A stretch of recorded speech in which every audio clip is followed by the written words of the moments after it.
Here, they could fight this one in a phone booth. Nice and tight inside, nice tight defense by both guys. He steps back to get some room, unleashes a wild right hand, and Mbaye comes forward, throwing this time when he comes into the kill zone, which is a smart way to do it. Look at that. I love the way he pushed him off with the left hand, and then Mbaye let that right hand fly. Didn't catch him. And then there's the uppercut. We haven't seen too many of those by Diaz yet. He needs to throw some uppercuts on the inside. See that setup by the uppercut by Mbaye? That's exactly what I'm talking about. Watch Mbaye again. He'll set up his, nice right hand. Got it right on top of the bridge of the nose. But it didn't shift Diaz. And that's because he's in great physical condition. But Mbaye doing a nice job outboxing him through the first couple of minutes here in round number 2. I thought Diaz probably eked out the first round, but Mbaye's having a better second round. Part of the reason for that is the uppercuts that he's scoring. 3-4 punch combination there. The finishing punch landed.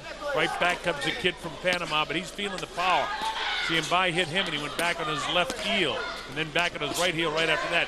Chopping right hand that time by Mbaye. Having a good round, too. This kid knows he's in with a world-class fighter right now. And Mbaye doesn't look listless like he did in July when he lost to Reese in Cardiff. I suppose when you're fighting in your backyard and all your friends are out here, you want to make a good impression, and he's doing that. And as I say that, he gets clipped with a pretty good right hand. Right back with the right hand of his own. Mbaye right in front of him, left, misses the right hand. Diaz rolling away from the shots, but he's not landing as many here in the second round as the bell sends it into the history books. Back to live action. And again, Mbaye, in my opinion, won that second round. Judges, Alejandro Rochin, Richie Davies, Guido Cavalieri. Souleymane Mbaye with his back to you in the black trunks with the gold trim and the blue facing you, now sliding, well, he's still facing you, is Ameth Diaz. Diaz from Panama City, 23-6, 17 KOs. He got clipped that time. Mbaye has that look in his face like things are going his way on the inside, and now Franco Shimanali says, hey, when I say break clean, break clean. I don't want you throwing shots on the break. Mainly referees are concerned about that because they don't want to get hit themselves. It happens every once in a while. This is round 3 at Palais des Sports Marcel Soudan, Louvellois in suburban Paris. Glad that you could be with us. Souleymane Mbaye attacking Diaz. And they chance go up, Souli. Wow, with a shot again. Diaz has got to do something to get off of this guy, and one thing he can't do is just stand and try to mix on the inside. He should go back to boxing, get himself some room, create a little bit of distance, get away from Mbaye, set himself up, and then box with him. On the inside, Mbaye seems a little bit stronger right now, and not only that, Diaz's punches are awkward when he's on the inside, so that he doesn't seem to have the leverage.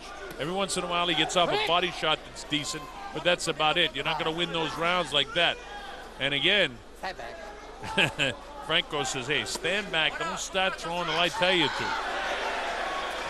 And Mbaye doesn't want to break his rhythm because things are going well for him right now. Loads up the shot to Diaz and nothing there. You get the right idea, but again, he's got to create distance. There's the two double jabs, double hooks, I should say, to the body. Pretty good uppercut that time, but he still doesn't have the distance. And this is Mbaye's territory where he's very strong. He looks, as I mentioned a couple of times, a little bit strong. And then again, this time Diaz, the referee just goes, hey. He got clipped with that one. Wild with the right hand again goes Diaz, and right back comes Mbaye. Diaz cracks one up on the forehead, misses the uppercut.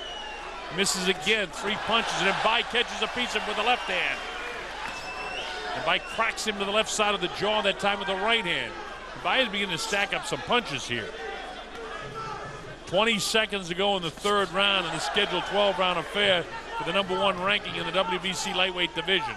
It's a 135-pound division, and I told you who the fighters are in that division. Again, the left hook grabs a piece of the chin of Diaz. Spins his head. The right hand gets through, but partially blocked that time. Diaz not doing a good job creating distance. It's a tough, hard fight. All right, we're coming up to round number 4. And Franco Shimanali says, hey, please watch it when I'm breaking you. I don't want to get knocked out myself. Here we go, round 4 in the blue trunks. Ameth Diaz from Panama, 23-6 coming in here. Souleymane from Louvernois here in France. And we're in Louvernois. And I mentioned at the very top of our show what a terrific venue this is for boxing.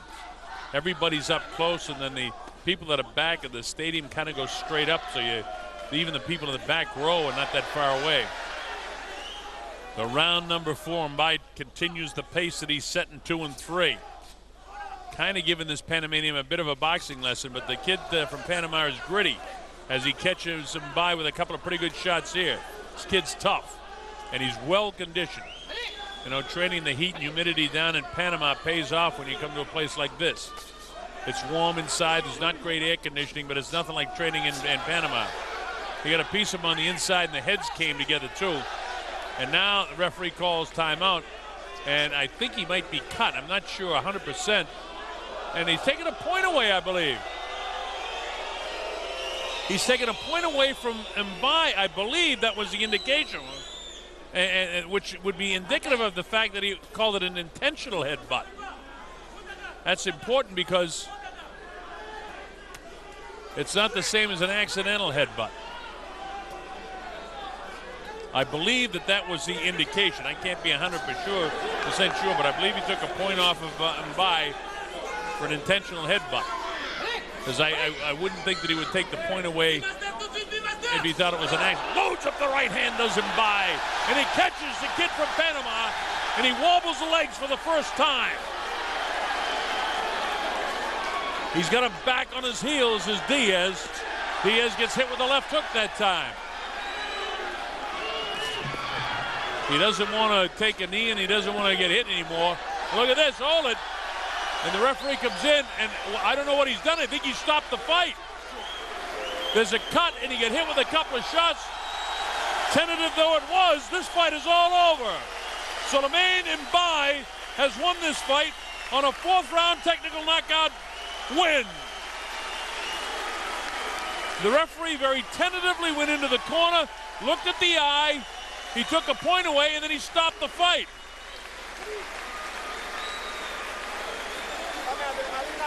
Now I'm going to listen in. I've got Alex Denny next to me who can translate for me and tell me exactly what the ruling is by the referee, but I think it was ruled an intentional headbutt, and I don't know if he stopped the fight because of the cut or whether he just stopped the fight because he was getting hit too much.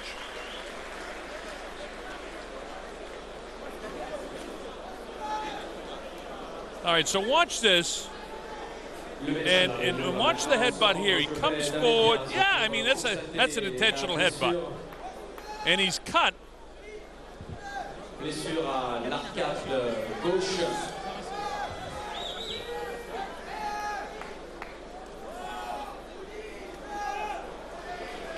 Now look at this. And this is where they stop the fight. I mean, there's a couple of things to consider here. If this fight was stopped because of the cut, which was an intentional blow, then Diaz should be the winner. But that isn't the way I think it's coming down. I mean, because he's also getting mauled here and getting hit pretty good. And Franco Shibanali then waltzes in. Watch this. He's very tentative. Like, now what's he going to do? I mean, you don't stop the action like that. And you